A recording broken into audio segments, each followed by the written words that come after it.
Thank you, Josh. As I look across this ocean of heads today, I think what a wonderful sight.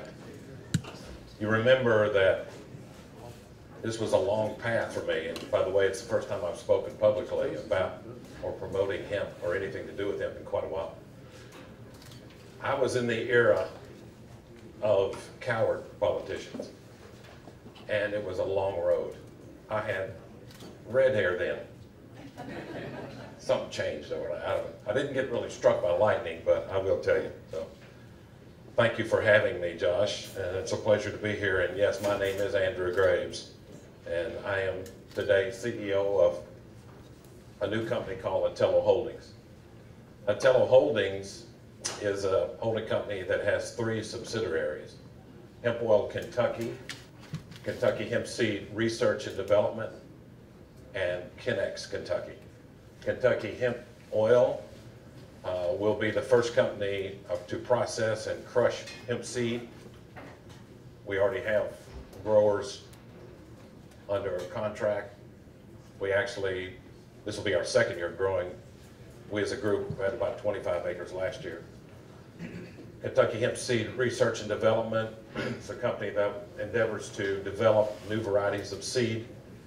And yes, we do have some old heritage seed that was certified in Canada, and now last year was grown in Kentucky. It's little known. We didn't make it very public.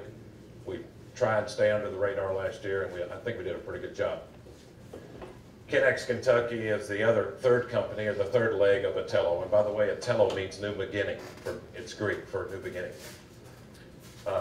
It will eventually be the fiber processor for anyone in this room or anybody outside the boundaries here that'll be growing under the pilot program. We choose to develop Hemp Oil Kentucky first because it's the one we see as the one easiest to develop a revenue stream from. No, actually, that's not me in my infant years of the hemp business. No, we don't know who that guy is, but he sure is cute. But I would say that while Atalo is new to you, its members are not. And they are long-standing members of the hemp world.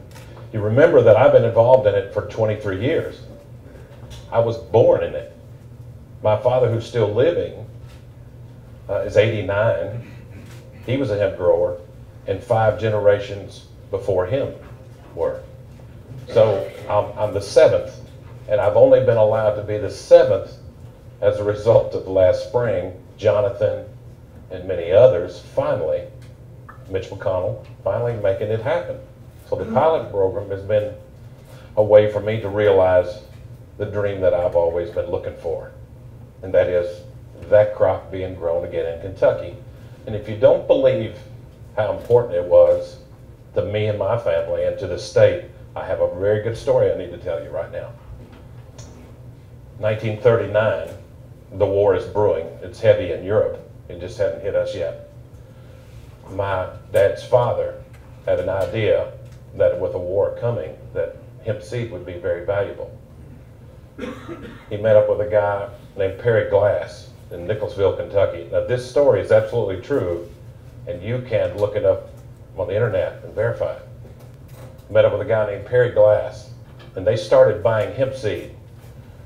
It took them 2 years.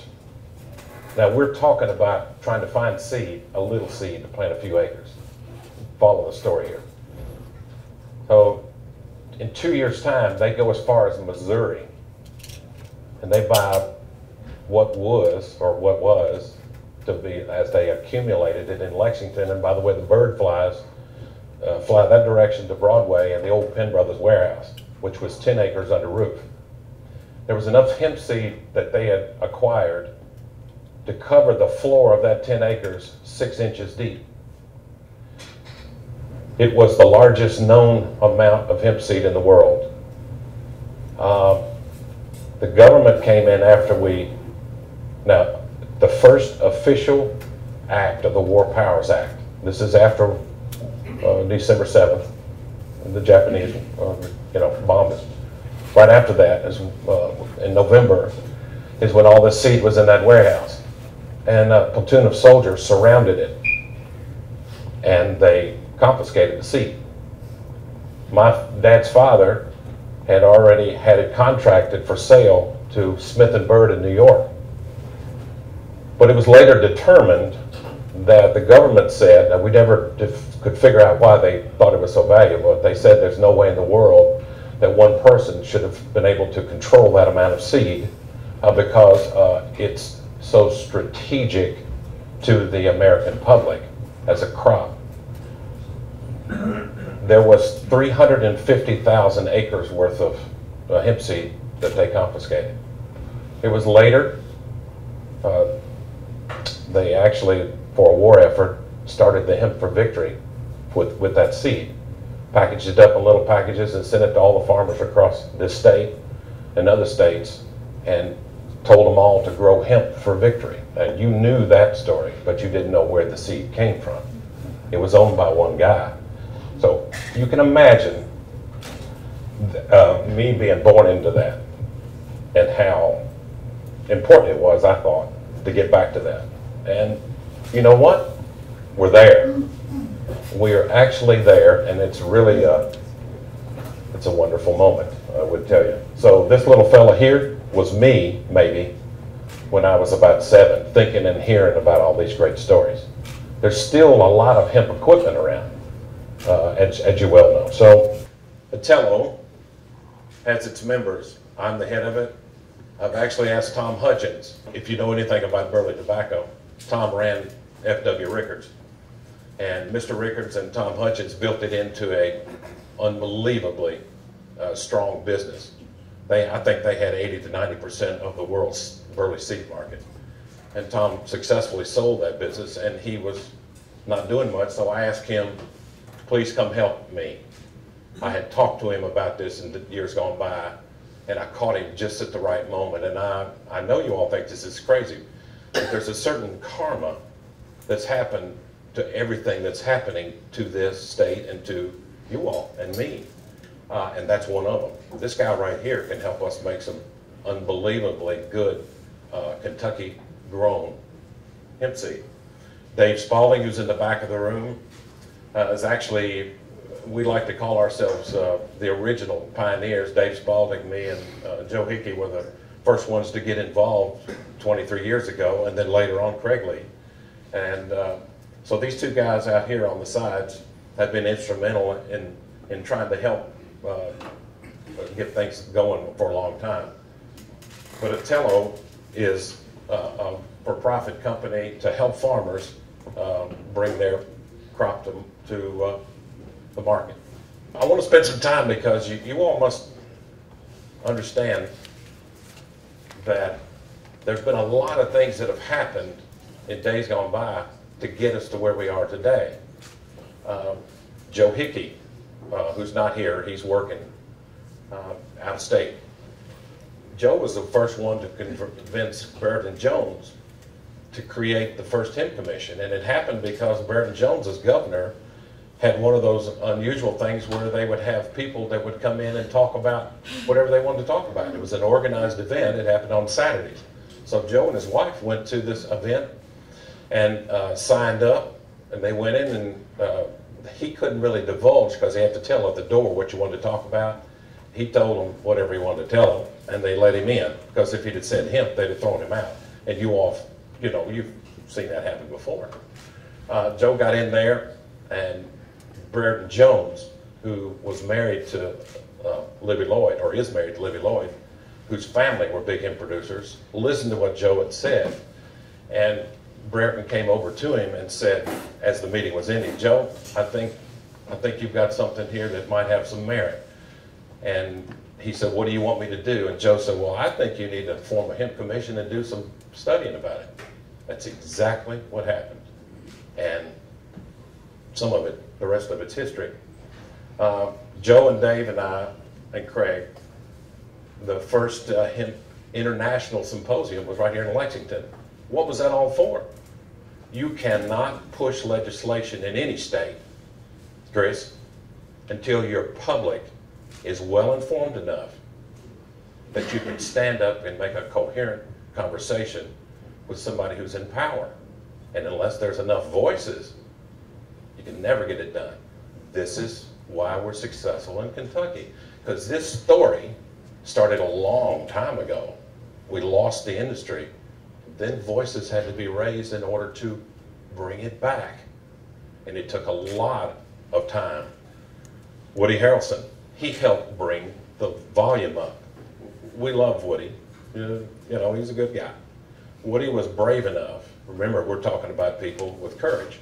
He was brave enough to go up in Beattyville and rent a piece of dirt and get on CNN, and it was just for show. Drop some seeds in the ground. That made the publicity that helped us be here today.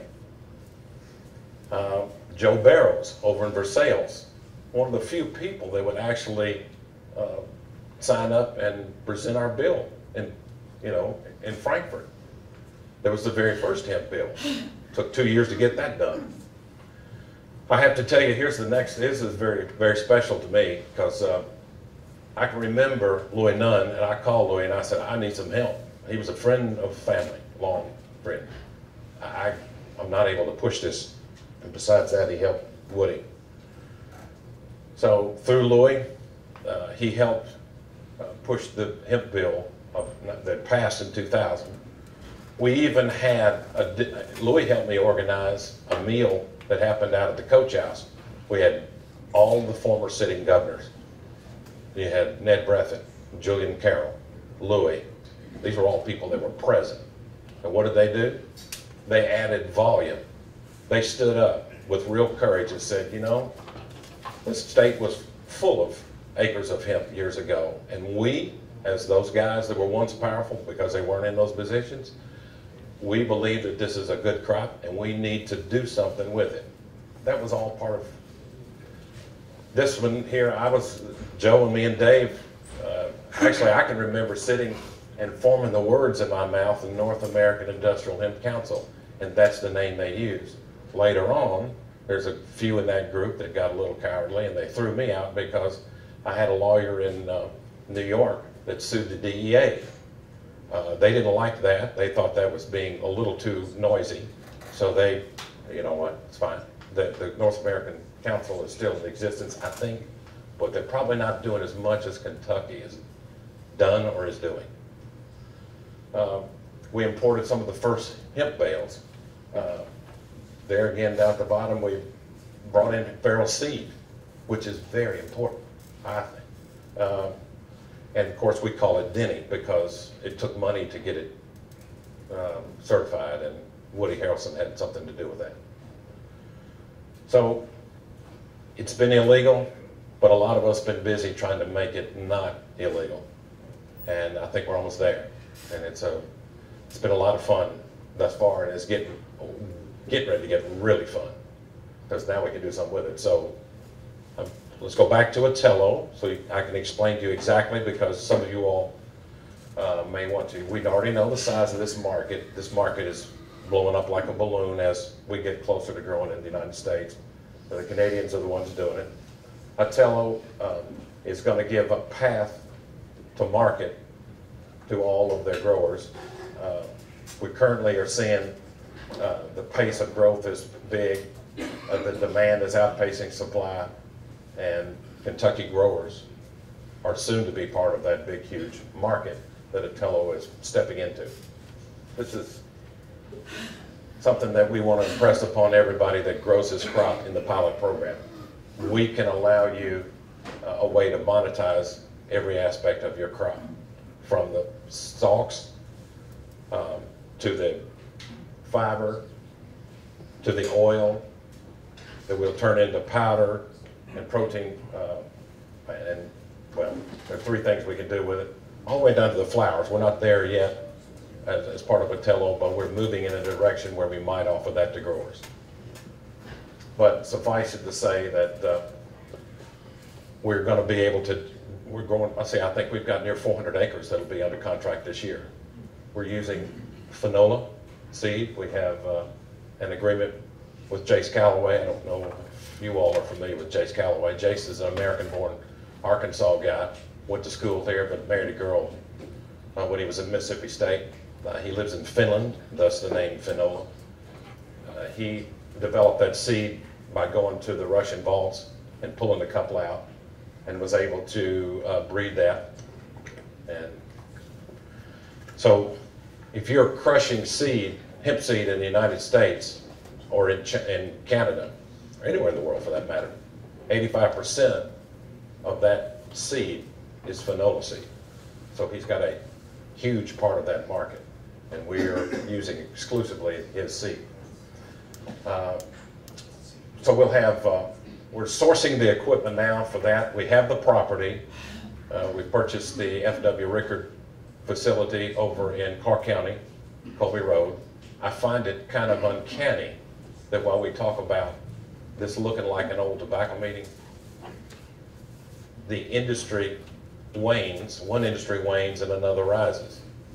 It's the same thing that happened in hemp before. Hemp went downhill and tobacco rose. Looks like tobacco's out and hemp's on its way up. So I think it's kind of fitting, and Mr. Rickard, if he had been living, would certainly appreciate the fact that whatever his vision was for farmers is going to continue, only in a different crop. So that's where we'll be located. When we have an HIA meeting in the fall, there might be tours. I'm not sure, but we've talked about that. It'll be fun to do. So we have negotiated agreements to guarantee sale of 100% of our annual hemp production. We have exclusive sale agreements with Dr. Bronner. Dave Bronner has agreed to buy all of our hemp oil, whatever we have. If we have organic hemp, John Rulak has agreed to buy that. So we begin with sale contracts for growers to guarantee the sale. And whatever's left over that we can't sell, the guy in Canada, Sean Crew, who runs Hemp Oil Canada, has agreed to purchase it. So the farmers that sign up with us can feel safe that their hemp seed, if it's crushed or turned into another product, they'll get paid for it. So Kentucky has been a pioneer of tobacco. We're now, what? We're used to dealing with these really highly regulated crops. Everybody knew that they couldn't plant outside their tobacco base, didn't they? Everybody back then knew that they had to go to the FSA office, or we called it something else then. Everybody knew that you had to do something. You just didn't go out there and throw it in the ground. See the picture? It's a lot like what hemp's going to be. We're used to it. We can do this. You just have to play by the rules. The minute we crush the seed, it's legal to take it out of the state. We don't need to quibble so much about, well, I can't get across the state line with this seed. We turn it into a product that is legal. That's where Atalo comes in. That's what we do. We're processors. This is the face of Atalo. This picture here is on Robert L. James's farm, combining Finola seed last September. So it's a regular combine. That's an old combine even, at least not new. We have experienced people. We have people with passion for the subject. We have money and we have equipment. We will do this. We will be successful. And we urge you to check us out. Look at us. It's been a long run, and now we're all going to try and be prosperous with it instead of just talking about it, because we've been talking too long. It's Thomas Jefferson that said this: the best thing a man can do for his country is to add another crop to the field. And I think it's marvelous because, you know, living this dream, I never thought how powerful that statement is until I saw this crop going in the ground last spring. It forces the others, if you raised enough of it, the price of that to come up, or at least to be competitive. And it's really a powerful statement. And I'll finish by telling you that how wonderful it is after 25 years to come into a room of people who are actually growing it. We speak fluently. about the subject in this state. Other states look at us, and I wouldn't say they marvel, but they constantly pick up the phone and call their own legislators and they look what Kentucky's doing. Those guys are like miles ahead. Well, took a lot of doing to be miles ahead, but there's miles and miles to go. The opportunities in this industry, fledgling industry, are insurmountable. I mean, it's just every day our group of 7 guys get together and we just, once you start, the possibilities are endless and so much fun. And we're all going to have a lot of fun. And I would tell you all, just here in closing, that welcome to the new industrial hemp of Kentucky. Thank you.